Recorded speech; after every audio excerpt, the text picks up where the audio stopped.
Review Transformer Masterpiece avec le MP13 Decepticon, c'est-à-dire Destron Communication, alias Soundwave. On se retrouve avec une belle boîte, comme on aime, entièrement noire. Notre Soundwave en version robot, mais également en mode alternatif, c'est-à-dire le lecteur de cassette, également l'air Zurbic, qui est et en cassette et en animal, donc c'est-à-dire transformé. La boîte, comme vous pouvez voir, est quand même assez mastoc. C'est une version Takara, c'est pour ça voilà, qu'il est disposé ainsi et que vous avez ces beaux yeux rouges et non pas jaunes comme la version Hasbro. Derrière, voilà, la possibilité de pouvoir mettre les cassettes, on voit la Zurbic, que ça soit voilà, en mode cassette, que ça soit sur l'épaule, le petit cube d'énergon, également l'arme qui va pouvoir être placée comme ça dans la main de Soundwave sur l'épaule, mais également en pile.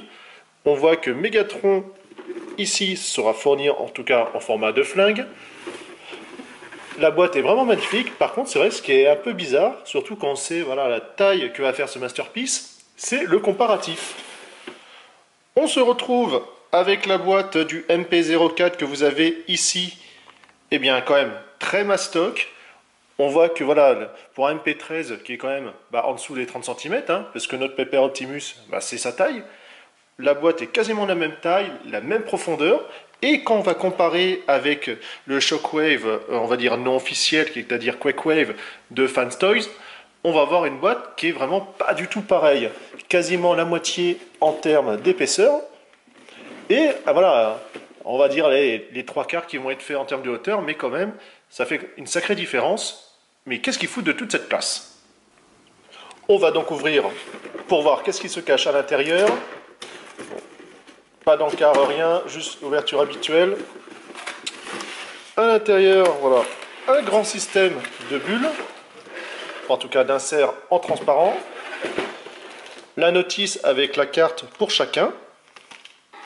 On a également derrière, voilà, la rétrospective entre guillemets de Soundwave, que ce soit le G1, l'Action Master, puis effectivement, voilà, avec G2 et ainsi de suite, les Animated, Fall of Cybertron ou même encore les films.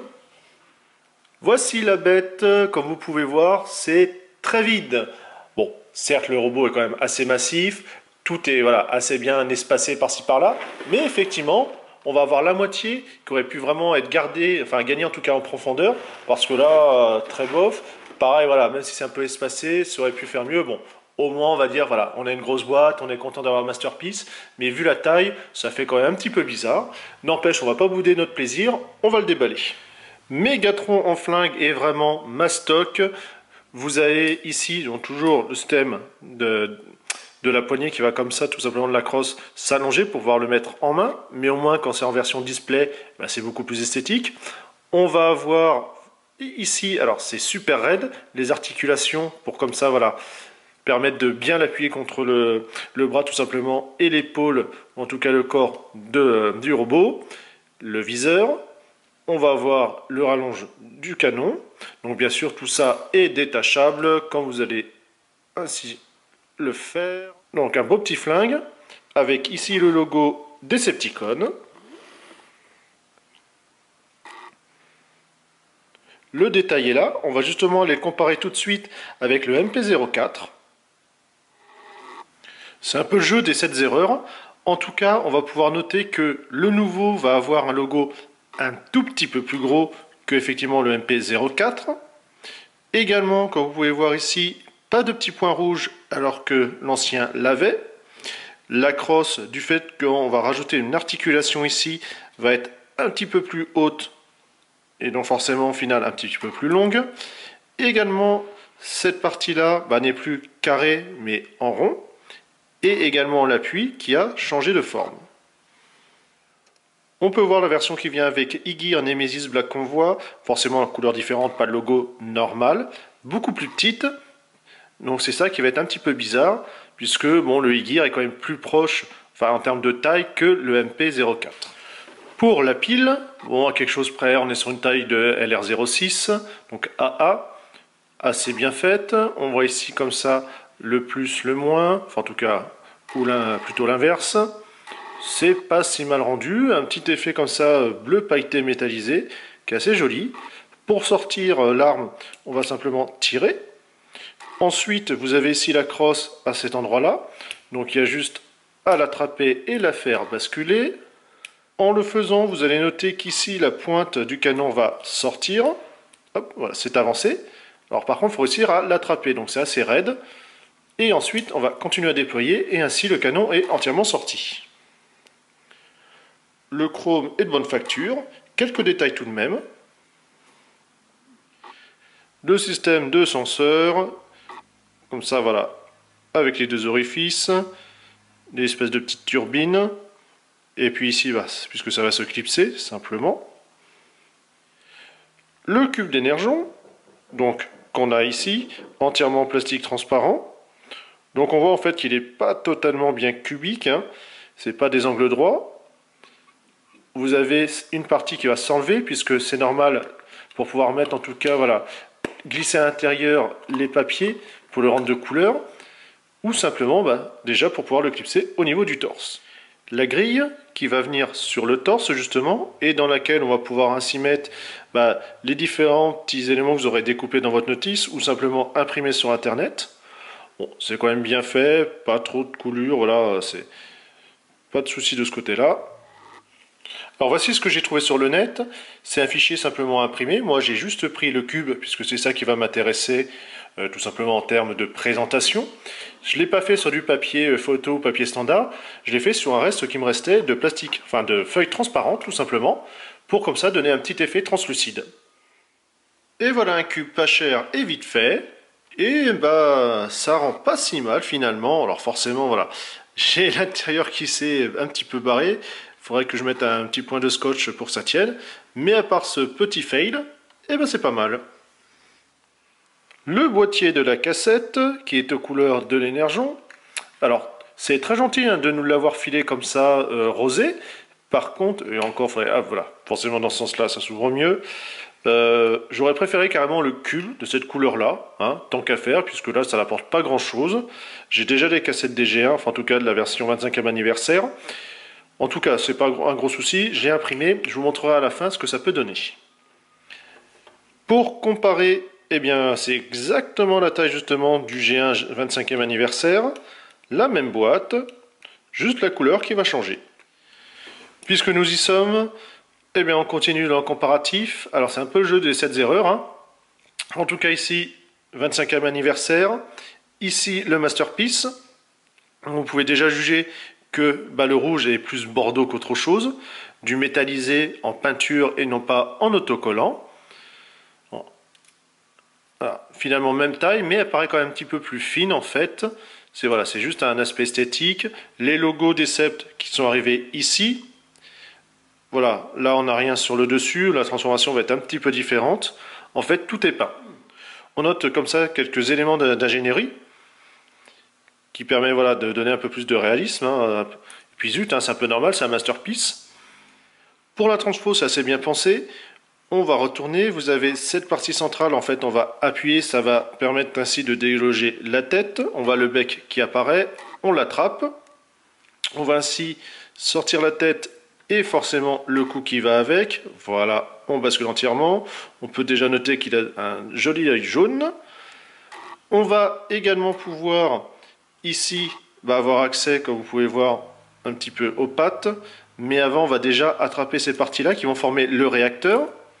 Alors autant sur un G1, les réacteurs sont à rajouter, donc double charnière, autant là, vous voyez, c'est directement déjà intégré dedans. Les ailettes, on les remonte complètement, alors c'est super raide, on voit bien que c'est neuf, ça, il n'y a aucun problème là-dessus. Les ailes, vous avez ici la pointe, voilà, on déploie une première fois et le deuxième cran. Premier axe, deuxième axe. Justement, les papates, les voici, comme cela, et on note l'axe, une petite rotation, pareil, une bascule, une rotation, voilà. Notre canard volant est quasiment fini, il y a juste à dégager les ailes ainsi sur le côté, et on a notre Laserbeak. À comparer avec le G1 qui est vraiment très grossier, normal et encore une chance, c'est vrai qu'on a beaucoup gagné en finesse. Alors Condor, oui, ça se voit ici sur le G1. Là, bon, voilà, c'est plus un corbac qu'autre chose. Quelques petites coulures, effectivement, vers les réacteurs. Bon, c'est pas bien méchant.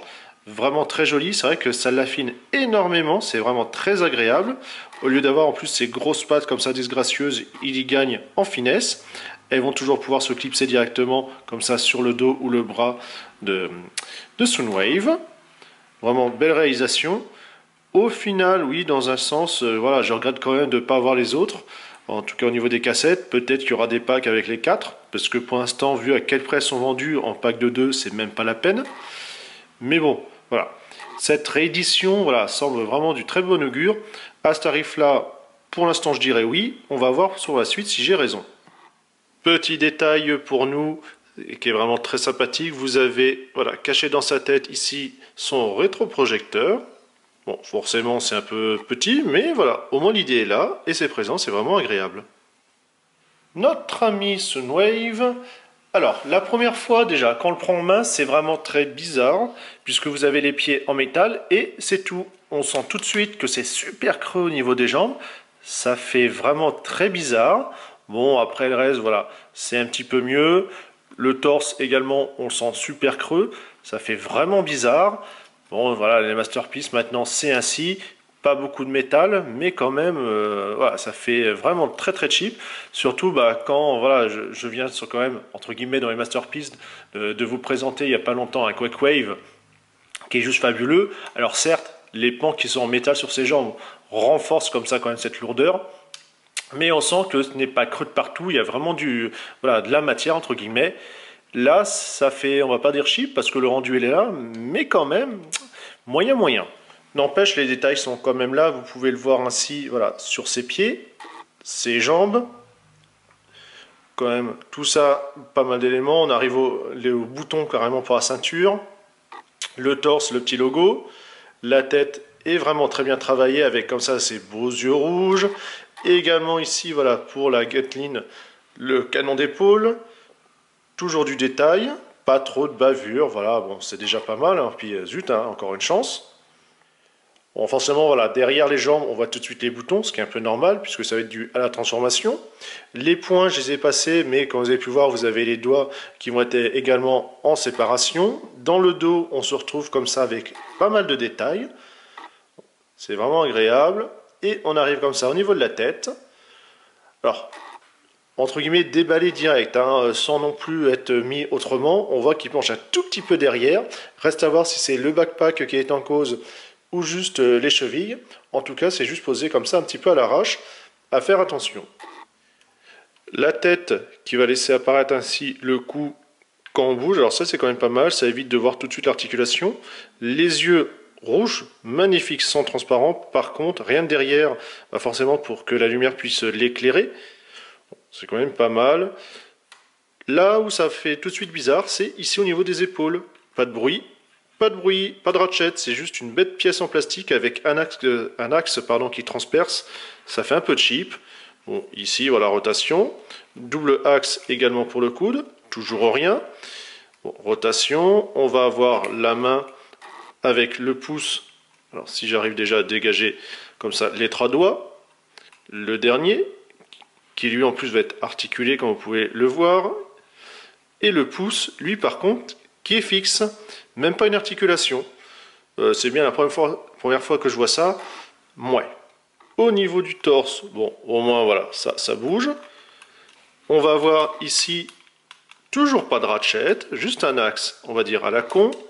On va voir ici une articulation alors qui est super raide. Là au moins on a un ratchet. Mais je donnerai pas super cher ici la dureté tout simplement de l'axe. Va falloir que je desserre un petit peu pour éviter que ça force en tout cas. Ici, voilà, enfin un vrai ratchet. Rotation également là. La cheville, alors c'est quand même pas mal ici. Bon, pas trop forcément. Mais voilà, on va pouvoir comme ça un petit peu incliner. Puis sur un système de 2 axes. La dernière articulation se fait en fait directement tout au bout. On va la voir voilà, ici. L'axe n'est pas monté là, mais carrément au niveau du talon, entre guillemets. Bon, ça lui fait un gros mouvement de pied, mais pourquoi pas. Voilà, en jouant sur les articulations au niveau de la cuisse, on va pouvoir comme ça leur mettre un petit peu plus droit. Alors c'est tout rien, soit il penche en arrière, soit en avant, c'est pas parfaitement rectiligne, mais bon, en tout cas c'est un petit peu plus stable. J'ai desserré les 3 vis de chaque cuisse pour comme ça éviter que ça force trop. Ça passe très bien comme ça. On va s'attarder à son petit gimmick habituel puisque c'est quand même Soundwave. La fonction cassette. On a ici le bouton qui permet ainsi de l'ouvrir. Parce que voilà, c'est juste un système qui va libérer tout simplement un petit ergot qu'on a ici. On va pouvoir mettre que ça soit Lasermic, mais, et c'est là que c'est intéressant, vous prenez une cassette d'un de vos G1 et vous les glissez. Voilà. Et là, je vais avoir mon Ravage G1 25e anniversaire qui est à l'intérieur. Masterpiece oblige, et c'est là que ça devient vraiment intéressant, il va pouvoir comme ça appuyer lui-même sur le bouton, il est quand même assez souple pour le faire. Bon, c'est un peu succinct à l'intérieur, mais bon, voilà. Il y a quand même 2-3 petits trucs, c'est pas bêtement lisse. Je vous parlais tout à l'heure de la grille, justement vous allez pouvoir hop, la mettre ainsi au-dessus, comme cela. Et forcément entre le petit papier que vous avez découpé directement de votre notice ou imprimé sur le net, mais également le cube. Donc j'enlève le fond, comme ça on fait plein de traces de doigts dessus, et on va pouvoir ainsi clipser. Et voici notre Soundwave en pleine charge. Alors notre transformer brique, puisque c'est un petit peu ça que c'est au final, hein, c'est vraiment super mastoc. Vous pouvez voir ici un faux bouton de volume qui bouge un tout petit peu, il n'y a pas grand chose. Bon, toujours le bouton d'éjection pour les cassettes, ici, des faux boutons, ici un faux voyant pour la batterie, mais également d'enregistrement, le faux jack, encore un bouton ici, bon, quelques encore voilà, factices. Derrière, on voit les piles, et c'est surtout là où ça rend un petit peu moins bien, c'est que c'est un petit peu vide ici. Il aurait fallu peut-être un cache, même on va dire malheureusement peut-être à enlever carrément, ça aurait peut-être fait un petit peu mieux. Bon, en tout cas c'est derrière, on s'en fout aussi un peu, c'est le but. Ici, notre 25e anniversaire, donc vous pouvez voir qu'au final, ça c'est vraiment la brique, ça passait quand même un tout petit peu mieux. Bon, on retrouvait exactement la même chose. Bon, là, forcément, c'est un peu plus disgracieux, entre guillemets. On avait la fausse attache au niveau de la ceinture, qui a disparu dans celui-là. Mais sinon, on retrouve l'aspect. Il est bien là, c'est un joli hommage, en tout cas. C'est pas mal, voilà. On a quand même quelques petits détails. Alors, ce qui est dommage, c'est ce plastique gris qui est ici. On a un magnifique silver. Et là, on a ça. Alors, franchement, c'est une économie de bout de chandelle de ne pas l'avoir peint. C'est un peu rare, en fait, c'est l'articulation qui est ici entre la jambe, en tout cas le tibia, enfin voilà, la cheville on va dire, et le pied. C'est vraiment un petit moins, bon après un petit coup de peinture, vous allez me dire c'est pas bien méchant, mais quand même, voilà, c'est un masterpiece, c'est un zut. L'assemblage, bon, forcément c'est une brique un peu ronde, hein, vous voyez, c'est pas super cubique, mais bon voilà, bon, un petit pavé, moyen, enfin moyen plus on va dire, allez. En fait, ce qui rend vraiment bizarre, c'est qu'on va se retrouver avec la taille des cassettes de G1, mais par contre, on a quand même un robot, en tout cas, voilà, au moins dans sa forme-là, qui est plus grand que le G1. Ça fait vraiment bizarre. Autant sur le G1, justement, c'est assez visible, voilà, c'est assez bien proportionné. Là, la fenêtre, elle est vraiment perdue au milieu.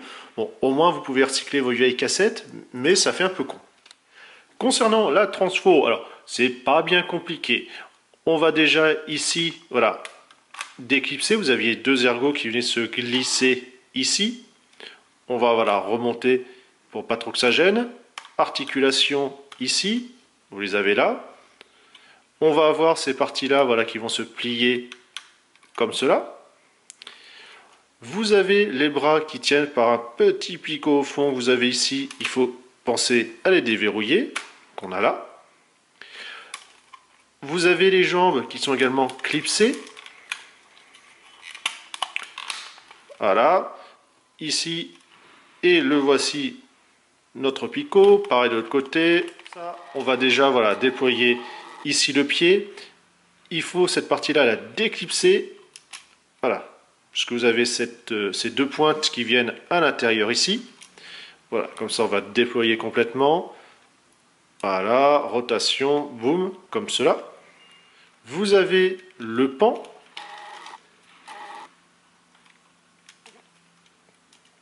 Qu'on va déclipser ici, puisque vous avez une charnière à plusieurs endroits. Voilà. Après un petit combat, c'est venu. Donc je vais pouvoir redéplier complètement.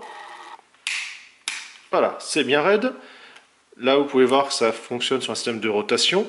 On va la plaquer comme ça, convenablement, le long de la jambe. L'articulation du genou, pour bien mettre correctement. Et on va pouvoir ainsi tirer. En fait, le bouton, vous voyez, il est ressorti. Quand j'appuie, ça me permet de le rentrer. Et au moins, ça le verrouille. Alors ça, c'est pas mal. C'est voilà, c'est pas comme avec les réservoirs de Optimus, où il faut en tout cas forcer comme un malade pour que ça sorte. Là, au moins, bon, certes, le bouton, on va dire un peu disgracieux parce qu'il n'est pas trop caché, mais au moins, c'est super fonctionnel. Je refais pareil de l'autre côté, je vais déclipser, voilà, le petit pan, s'il veut bien venir. Comme cela. Petite rotation, voilà, je le déploie complètement. Je vais pouvoir ainsi déployer la jambe, comme cela. En même temps, voilà, j'en profite pour ramener les jambes tout simplement comme elles doivent être. Une petite rotation discrètement. Le pied, je vais le déclipser. Voilà, comme ça, je le ramène sur l'avant. Donc on va bien remettre correctement ainsi. Je rabats comme ça le pan sur le côté. La ceinture, je vais pouvoir comme ça la ramener en dessous. Alors, je vais un petit peu déplier ça pour que ça passe. Comme cela. Et cette pièce-là, en fait, va venir se verrouiller en dessous. Alors, je vais enlever le senseur qui va me gêner. Voilà. Comme cela, voilà. C'est bien mis en place. Je vais pouvoir le ranger derrière, puisque voilà, c'est juste un petit ergot qui vient ici. Voilà, pas plus, pas moins. Alors, vous pouvez tout de suite noter que, comme vous souhaitez, vous pouvez très bien tourner ainsi, comme cela, pour cacher l'articulation. Bon, par contre, voilà, il fera comme cela, vous allez perdre cette articulation-là. Bon, moi, au final, ça ne me dérange pas trop de la voir. Je vais lui laisser comme il doit être. Les épaules, je vais les ramener en avant, parce que vous avez une charnière ici. Alors, vous allez voir les caches qui sont là. En fait, c'est pour masquer le haut des piles. Voilà, comme cela. Rien de plus, rien de moins. La pile est tombée, ce n'est pas grave. Les petites ailettes comme ça, hop, on les referme. Vous voyez, en fait, la pile tenait avec juste cela, dans le dos. Donc forcément, ça tient très moyen. Le canon d'épaule, je vais pouvoir le déployer. Et comme ça, la rotation pour le ramener ici, ça fait très Predator. On va sortir la tête. Donc il y a juste à déployer ce pan-là. On l'attrape, puisque ça fonctionne sur un système de bascule. Et on referme. On en a bientôt fini. Je vais juste simplement rabattre ici le torse sur l'avant. Ainsi. Pour l'arme, on va noter une attache de la crosse qui va aller dans le creux de la main, pour comme ça bien être clipsé. Et au moins, ça ne bouge pas. Pour pouvoir fixer Condor, on va pouvoir utiliser ces éléments transparents qui vont comme ça sortir des bras. Alors, ça sort pas encore trop pour que ça soit trop gênant ni visible. En plus, c'est transparent, tant mieux. Puisque ça va aller dans la rainure qui se trouve dans le pied ici de l'oiseau. Et on va pouvoir comme ça le clipser. Alors, faites attention, ça tient quand même moyennement. Si on le désire, on va pouvoir enfoncer jusqu'à 3 cassettes dans son torse, puisque vous avez le fond voilà, qui va s'enfoncer au fur et à mesure, et qui va être libérable par ce bouton-là, qui va te permettre comme ça voilà, de dégager et de repousser comme ça les différentes cassettes qui étaient rangées dedans. Alors, c'est quand même pas mal. Je vais pouvoir comme ça vous le présenter avec d'autres, c'est-à-dire le Masterpiece Fake, entre guillemets, puisque c'est le e-gear, donc de Black Convoy, qui est en fait, on va dire, une tête de moins que le MP10. Donc forcément, c'est pour ça qu'il paraît un petit peu plus petit, c'est tout à fait normal. Le Quakewave, alias Shockwave, qui est vraiment magnifique. Donc il va se retrouver à la même taille, un petit peu plus massif, normal, bon, c'est Shockwave. Et également le MP04, qui est en fait voilà, les premiers moldes d'Optimus, c'est pour ça qu'il fait 30 cm. Alors forcément, il est hors norme par rapport aux autres. Mais voilà, je trouve qu'au final, ça passe quand même assez bien. Bon, malheureusement, mon pauvre Gear, tu fais un peu ridicule à côté. N'empêche, voilà. En tout cas, ça passe vraiment très bien. Les plus, les moins, bah, c'est quand même une belle figurine. Un petit peu cheap, en fait, on va dire, voilà, c'est surtout qu'elles sont très creuses, malheureusement. Au moins, le bon point, on peut réutiliser voilà, les cassettes que vous aviez déjà avec le G1 ou comme moi avec le 25e anniversaire. Donc voilà, c'est un petit plus. Bon, voilà, forcément, les accessoires, on a une grande boîte vide. C'est vrai que ça fait un petit peu bizarre quand vous déballez. Vous attendez, même si vous savez ce qu'il y a dedans, bah, ça fait quand même un peu space. En tout cas, pour la réédition que j'ai pu choper, en fait, au final, hein, c'est simplement comme le premier et au prix de la préco d'origine. Donc, et non pas voilà, plus de 200 euros comme ça peut être, où c'est totalement délirant, en sachant que voilà, il y avait sur Hasbro en plus qui est disponible avec toutes les cassettes. Il est pas mal, voilà, c'est à petit prix, je vais vous dire oui, c'est un très joli masterpiece. Après, de là à le mettre plus, et en tout cas, voilà, dans les tarifs qu'on trouve à l'heure actuelle, c'est totalement abusé. On va voir au niveau display ce que ça fait avec tout le monde. En tout cas, eh ben, il est pas si mal.